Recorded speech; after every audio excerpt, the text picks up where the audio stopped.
Hello, Whovians, and welcome to my latest Doctor Who review, where I review the 29th Doctor Who story, and the final story to star William Hartnell as the first Doctor. And it's also the very first story to star the Cybermen. So a very historical Doctor Who story for a number of reasons. So, the 10th planet, blimey, I cannot believe we are at the very end of the William Hartnell era.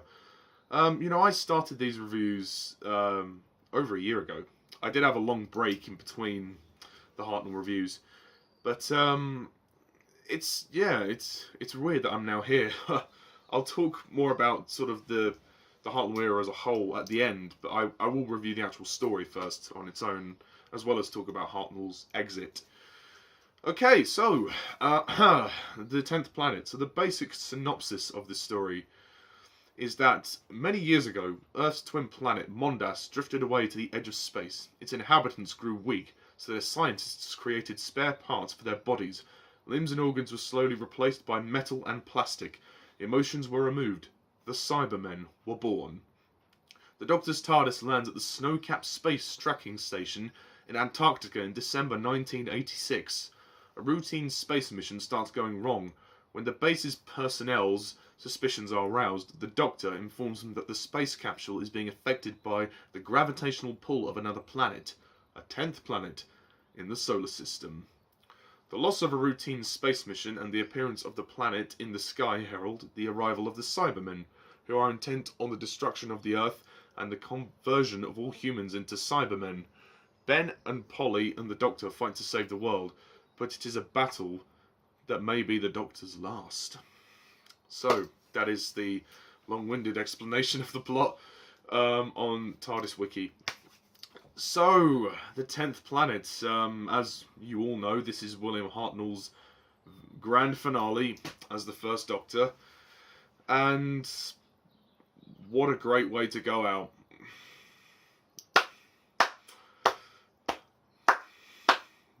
Wow. Fan-bloody-tastic. The 10th planet, I really love this story. And I'm very glad that Hartnell had a great send-off. You know, I obviously William Hartnell had to leave the show due to health reasons, although it wasn't really strictly his choice to leave. But the producers felt that by this point, towards the end of his time as the Doctor, it was becoming very difficult to work with him because of his illness. And ultimately it led to the very sad decision to let him go. William Hartnell did have a say in the casting of Patrick Troughton, and I think he was happy with that. But the story itself, this is a really good story on its own. I mean, despite the fact that it is a final story for Hartnell, it's a great way to bring the Cybermen into the show. The voices could potentially be a bit irritating at first, but you learn to adjust. They're not too bad. I mean, they're not like the voices of the Menoptera in the Web Planet. I mean, they're not that annoying. They don't talk like this. They do talk a bit slower than you might think, and then they change the speed of their voices. It's not like it doesn't. They do sound. I mean, they're robots, so they're not going to talk like that. And for a first time, the Cybermen look pretty good. I mean, they look. I mean, obviously, you know, nowadays we'd consider that to look a bit cheap. But considering the budget they had, the Cybermen look great. And I'm sure their best appearance is yet to come. But for their first appearance, this is pretty good, and they definitely make quite a good impression in this story. And they do get a lot of big feature in this, and I like their story. You know, their story about destroying the Earth. It's interesting how they've basically come to the twin planet because Earth is more sustainable. Mondas has been, well, it's drifted away. it's been lost. So they're trying to find a new place to go, and they choose to invade the Earth. What I also like about this story is the fact that it feels very secluded. There's a sense of confinement in the setting. They're confined to this kind of submarine base, which is under the snow, which is really, really cool. And I like the setting of the snow. It's sort of gives this story a very sort of bitter, kind of darker feel. It's not a particularly dark story, but it just makes you feel a bit more uneasy. And for the Cybermen, it works, with them being in the snow, and then the amount of people that they kill. It really makes a good impression, I think, tonally. I think the story's directed really well. Who directed the story? Let me look at my details. Derek Martinus. He did a good job at directing this story. It's a very good story. The pacing is very good. It's a big improvement over The Smugglers. The pacing is very good. There's always something that's happening. There's constant tension as well. I actually really like the side characters as well. The General is a prick, to say the least. I mean, you can understand where he's coming from. He's trying to... he just wants his son to be safe. That's really his goal. I would have maybe had him die at the end of part 4. He dies at the very beginning of the last part of the story. I would probably have the General die in the very last moments of the story. That's just a little minor thing for me. I also like the character of Barclay. He's very good. He's a nice asset, an ally to Polly and Ben. He helps them out when the Doctor is ill. Ben and Polly kind of take charge in the story, and they're brilliant in this story. Ben is very good in this story. He's the one who kind of takes charge. He takes a lot of action, and he's just brilliant in this story. He's a quick thinker. He comes up with great ideas. There's a great moment when he has to climb through the ventilation shaft to reach the rocket, to stop the rocket from taking off. And then in the last part of the story, they're inside this radiation chamber, and he comes up with this brilliant idea to open the chamber and expose radiation to the Cybermen, because he works out that the Cybermen need the humans to move the stuff around in there, because they can't actually be exposed to radiation. It would kill them. So it's very clever, and I think the story's brilliantly written. I mean, yeah. As for William Hartnell, it's his last story, and he definitely tries his best. I mean, I wouldn't call this his best performance. I mean, of course, he was unwell at the time, so there was a limit to what he could do. But I think for the most part, he tries very well. He does take a bit of a back seat in the third part of the story. The Doctor suddenly falls ill for no reason. I mean, they do say, oh, he looks worn out. It's probably his age in that incarnation has really got to him, and it's forced him to regenerate. But there isn't really a detailed explanation as to why he's ill and why that causes him to regenerate. But it doesn't matter. I'll go with it. I mean, the fact of the matter is William Hartnell is good in this story, and his last story is definitely, I'd say, one of his best. And his final moments are very moving. He's a bit quieter.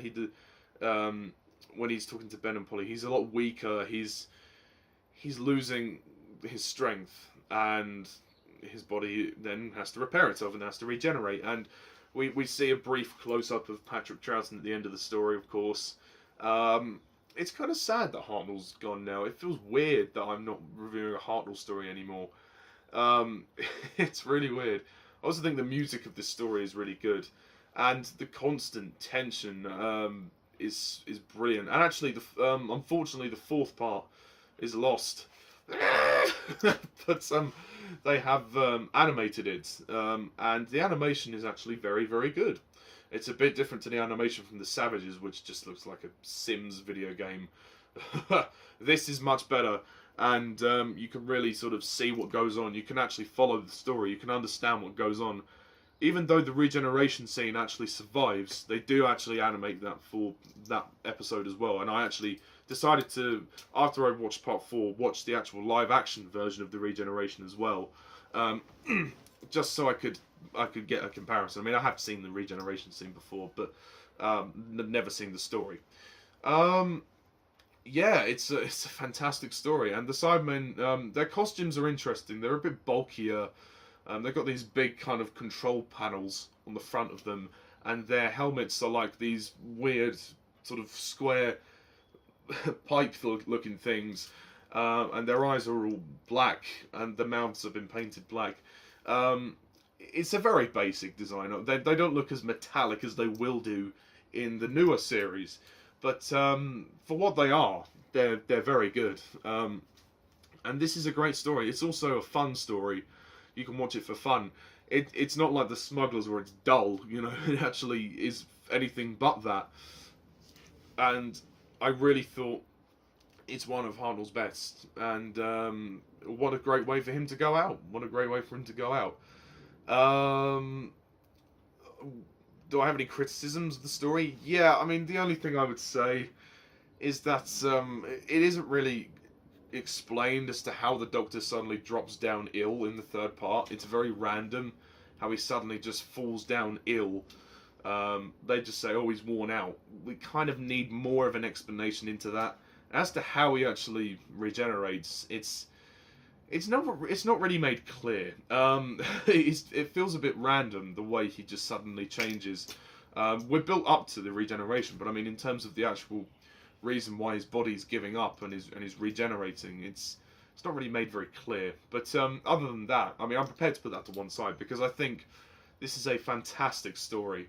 I like Polly in the story as well. She's very good. She's really starting to care a lot, and she has a lot of emotional moments here as well. And you can see her and Ben's friendship growing ever stronger, and also both of them and their relationship with the Doctor is growing ever stronger as well.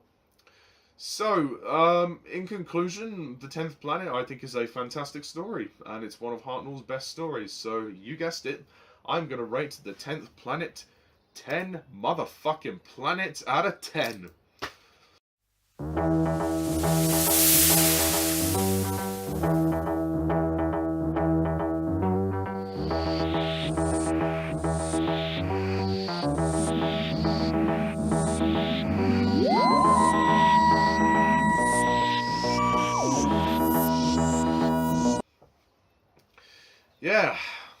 Yeah. So, The 10th Planet. That's it.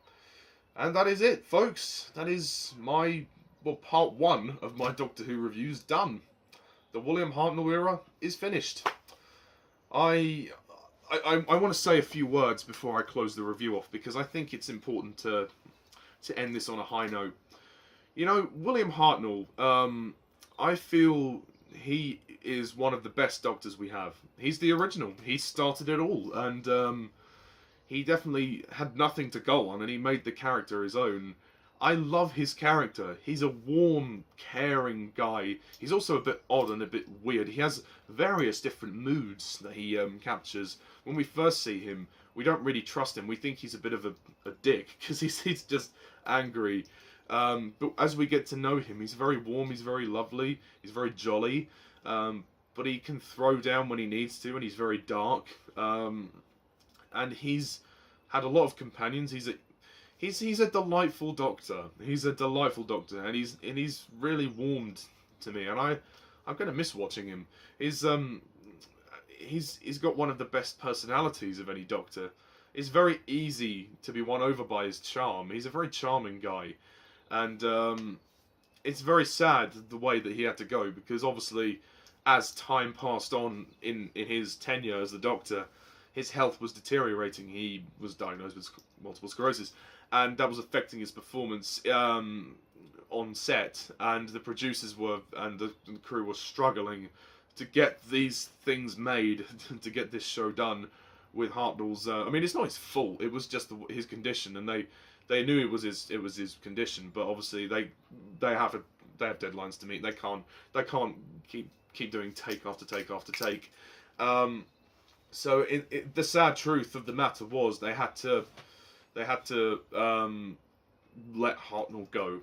They had to recast the role, and they obviously came up with the concept of the regeneration, and then Hartnell was able to leave the show on good terms, on medical grounds. I mean, I'm sure Hartnell never really wanted to go just yet, but he had to accept. I think he accepted in the end that he was too unwell to continue doing the show. So it's very sad the way he went out, but I think the story he went out with is a great one. And, you know, I want to take this moment to say, William Hartnell, thank you very much, sir. You were a brilliant Doctor, the original Doctor, and without you, the show wouldn't be here today. We wouldn't be here today reviewing your show, and I think in his era, he had some fantastic stories, some great companions, not so good ones, but they were treading the waters. It's a very experimental era in that they're trying new things out. There's a lot of great classic stories. There are minor bad ones, but for the most part, he has a fantastic era. There are barely any bad stories, except the gunfighters in a sense, right? But none of it was his fault. He always was consistent. He always gave a great performance, and he will go down for me as one of the best Doctors. He's high up on my list, and I want to make a special toast. This time I'm not getting the Pepsi out because of a bad thing. I'm going to pour myself a glass of Coke. It's too early for alcohol. And I want to make a toast to Sir William Hartnell, the first, the original, the Doctor. Ooh, cherry. So, that is it, folks. We're done with the William Hartnell era. William Hartnell, thank you, God bless you, and goodbye. Thank you very much. But the adventure obviously continues without the first Doctor. We now move on to the second Doctor, Patrick Troughton. So this will be an interesting experience. I'm going to be creating a new playlist for the Patrick Troughton reviews. Also, Ben and Polly are still in the show, so Ben and Polly will remain with us into Patrick Troughton's era. So that's going to be an interesting dynamic switch from Hartnell to Troughton. And we return next time with the Daleks. Dun dun dun! From the Cybermen to the Daleks, we go to the power of the Daleks. So stay tuned for that review. I am actually thinking about doing a ranking of the William Hartnell companions. So if you stay tuned for that, I might do that before I review Troughton's stuff, because Hartnell has loads of companions, and I think I want to talk about them all. There's so many characters, so many companions that he ended up with in his era, some of which didn't last very long, others of which did. So I'd quite like to talk about them. But yeah, again, William Hartnell has a fantastic era. Whether he's the best, has the best Doctor Who era, I don't know. But he's definitely one of my favourite Doctors. So, William Hartnell, thank you very much, sir, and goodbye.